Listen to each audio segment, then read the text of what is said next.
హరే శ్రీనివాస. రమాదేవి గారు ముడుపు కోసం చెప్తానంటున్నారు, కానీ రోజులు దాటేస్తున్నారు, చెప్పట్లేదని తిట్టుకోకండి. నేను కంపల్సరీగా చెప్తాను, కానీ ముడుపు కోసం చెప్పడానికి ఇంకా టైం ఉంది. శనివారం ముడుపు కట్టాలి కాబట్టి నేను ముందుగానే దానికోసం మీకు తెలియజేస్తాను. మీరు చక్కగా ముడుపు కట్టుకుంది. కానీ ముడుపు కట్టే ముందుగా ఆ స్వామివారి నిదర్శనం ఏంటి అని మీకు తెలియజేసి ఆ స్వామి మీద అపారమైన భక్తి నమ్మకంతో మీరు ముడుపు కట్టేలా చేద్దామనేది నా యొక్క ఉద్దేశం అనమాట. నేను ప్రీవియస్ వీడియోలో ఒక వ్యక్తి కోసం చెప్పానంటే, చిన్న బాబుకి, తను కూడా ముస్లిం అండి, తను ఇలా ప్రాబ్లంతో ఫేస్ చేస్తుంటుంటే తనకు ఒక మంచి మెరాకిల్ చూపించాడు భగవంతుడు అని. అయితే దానికోసం చెప్పాలి అని చెప్పేసి ఆల్రెడీ చెప్పినా కూడా నేను అప్పుడు చెప్పేటప్పటికి 6K ఫాలోవర్స్, ఇప్పుడు 60K ఫాలోవర్స్ కాబట్టి మళ్ళీ చెప్తున్నాను. మా షాప్కి మిలిటన్ సప్లై చేస్తూ రాజమండ్రి నుంచి ఒక డిస్ట్రిబ్యూటర్ వచ్చేవారు అనమాట. తను ఎప్పుడూ వచ్చేవారు, రావడం మానేస్తాను, కాల్ చేస్తే కూడా కాల్ లిఫ్ట్ చేయలేదు.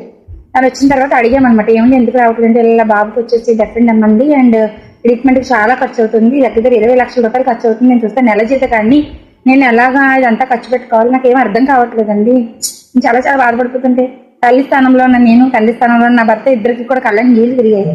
బట్ నేను అన్నాను, నేను ఆల్రెడీ ఒక ముడుపు కట్టానండి, ముడుపు కడితే నాకు సెట్ అయ్యింది, బట్ బాబు కోసం నేను ముడుపు కడతానండి, మీరు బాధపడద్దు అంటే, లేదండి మేము ముస్లిమ్స్ అని మేము నమ్మమండి అండి, మీరేం కట్టద్దండి నేను కడతాను, బాబు పేరు రాసి ఇవ్వండి అని చెప్పంటే ఒక పేపర్ మీద రాసి వచ్చా. తర్వాత ఫ్రైడే షాప్ హాలిడే, సాటర్డే ఉదయం నేను తలస్నానం చేసి స్వామివారి ముందు కూర్చొని ముడుపు కట్టాను అనమాట.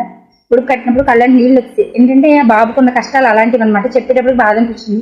4 hours ఒకసారి ఛార్జింగ్ పెట్టాలి, మిషన్ అని చెప్పారు, తలస్నానం చేయకూడదు, వాటర్లో తడవకూడదు, బాబు చాలా చాలా వీక్ అయిపోతే ఇవన్నీ చెప్పి బాధ అనిపించి ముడుపు ఏడుస్తూ కట్టాను అనమాట. బాధ వచ్చింది.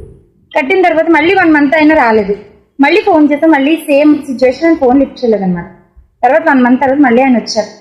రమాదేవి గారు మీరు ముడుపు కట్టారా అని అడిగారు. కట్టానండి, ఈ బాబుకి ఎలా ఉంది చెప్పండి, మాకు టెన్షన్గా ఉంది, మీరు అలా చెప్పగలరు. లేదు రమాదేవి గారు, ఇది చెప్తున్నప్పుడు ఇప్పటికీ కూడా నాకు చాలా చాలా హ్యాపీ అనిపిస్తుంది అన్నమాట.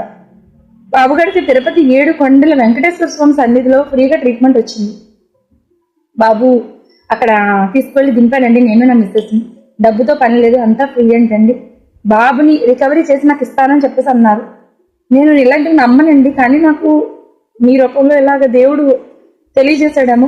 నేను దేవుడిని చాలా చాలా నమ్ముతున్నాను. నిజంగా బాబు అనేది బాగుంటే కంపల్సరీగా మీ మేలు మర్చిపోను నేను.